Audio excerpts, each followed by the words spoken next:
translating DepEd updates into classroom reality. Hey everyone, grab a cup of coffee, pull up a chair, and let's just take a breath. If you've ever sat in the faculty room staring at a dense government memo that literally looks like it was written in an ancient bureaucratic language, right, while you're just trying to eat your lunch in peace, well, this explainer is absolutely for you. Today, we're cutting through all that heavy jargon, we're going to talk teacher to teacher, and translate these DepEd updates into what they actually mean for your classroom. We all know that specific, immediate stress, right? It's Monday morning, you've just arrived at school, you're setting up your lesson materials, taking a sip of your already cold coffee, and you're frantically checking that last batch of student outputs. You finally feel like you have a solid grip on your schedule for the day, and then a colleague walks in and mentions a brand new DepEd update. Before you even know what the policy actually is, your chest tightens. The rumors start swirling, and a very specific set of anxieties completely hijacks your morning prep. Okay, let's dive into this, because we know exactly what questions are running through your mind. Wait, do I need to change my lesson plan for today? Will this completely alter how I grade? Oh no, is there another form I have to submit? Is my workload about to get even heavier? Look, for so many of us, policy updates feel overwhelming, not because the words themselves are hard to understand, but because it's completely unclear how they affect our actual everyday practice. So the core anchor of our explainer today is just one super practical question. What do these updates actually mean for your classroom tomorrow morning? To answer that, let's look at a situation every single one of us recognizes. Imagine you're teaching grade 5 science. Let's say you're discussing ecosystems. The lesson is going incredibly well. The kids are highly engaged, the questions are flowing, and you can practically see the light bulbs turning on over their heads.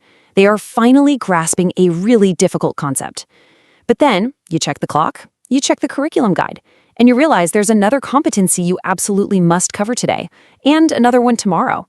So instead of staying in that beautiful breakthrough moment, you hit the brakes, cut the meaningful discussion short, and move on, just because the schedule demands it. And this brilliantly illustrates the exact paradigm shift that recent reforms are trying to address. For years, we've treated teaching as a total race against the curriculum guide. We've felt immense pressure to rush and simply finish the content, right? But recent curriculum reforms, particularly the meta tag direction, are fundamentally shifting this. The ultimate goal isn't just about reducing content for the sake of it. It's about creating the necessary space to deepen understanding of essential concepts. We are moving from a frantic race for completion to a genuine focus on true mastery. Think of these concepts as mental sticky notes for your desk. What this means for you tomorrow morning is incredibly practical. First, it means you actually have permission to take more time to develop those important concepts. If a student falls behind, you have more opportunities for remediation built right into your pacing. There should be way less pressure to rush through those amazing classroom discussions. The ultimate reassurance here is that the success of your lesson is now less about how many pages you managed to cover, and so much more about whether actual, retained learning took place. Which brings us to our next incredibly common scenario. We all have that one highly compliant student. You know the one. They submit every single activity. Every worksheet is filled out perfectly, maybe even color-coded. Every assignment is turned in right on time. But when it comes time for an assessment, or when you ask them to verbally explain the key concept to the class, they completely struggle. We see this all the time. Mere task completion absolutely does not equal actual learning.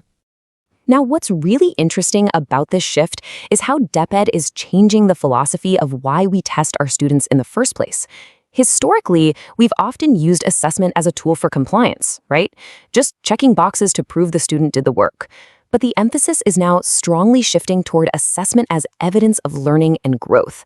The focus is no longer just on documenting that a task was finished, it's about providing genuine opportunities for students to truly demonstrate their understanding. So tomorrow morning, this completely changes our approach. Instead of asking, did they finish? We really need to start asking, what did they actually learn? This means using varied assessment strategies, not just written tests, but projects, conversations, real-world observations. We need to observe their performance more closely, in real time, provide feedback that is actually meaningful to their growth, and collect true evidence of their learning. It's a huge mindset shift, moving our grading from auditing compliance to measuring actual capability. But of course, implementing all of this brings us to a stark, exhausting reality. Paint this picture in your mind. It's evening. The classes are long done, the chalk dust has settled, the students have gone home, but you are still at your desk, drowning. And not in lesson plans, but in monitoring forms, spreadsheets, reports, and administrative documentation, probably praying the printer doesn't jam on page 42. It's a sheer exhaustion that comes from administrative requirements constantly competing with your actual teaching preparation. It is the absolute elephant in the faculty room. How does any new policy affect my workload? Teacher workload is massively discussed in Philippine education, and rightfully so. The good news here is that this conversation has finally reached the top. Policymakers are increasingly being challenged to actively consider how new initiatives consume a teacher's absolute most precious resource, time. To protect your time and energy, you really need to filter out the bureaucratic noise. Whenever a new update drops, use these pragmatic questions to evaluate it. Does this actually change my daily instruction? Does it change how I assess my students? Does it add or change my reporting requirements? And fundamentally, does this increase or reduce my overall workload? Understanding the practical impact through these 4 specific questions helps you focus on what truly matters and lets you safely ignore the rest of the noise. Now, speaking of things that can either reduce workload or massively add to it, let's talk about the anxiety surrounding digital integration. It seems like every time a new tech tool is mandated, the faculty room basically divides into 2 camps. Some worry that technology is meant to replace traditional teaching altogether. Others absolutely dread it, viewing it simply as another tedious, complicated task they have to learn and manage on top of everything else. So, the crucial point here is understanding DepEd's actual intention. The real goal is to view technology not as a replacement and certainly not as an added burden. Schools are being encouraged to integrate digital tools specifically to act as an assistant. The entire purpose of bringing tech into the classroom is to support your instruction, streamline your communication, and boost your productivity. It is there to help you, not to take over your job.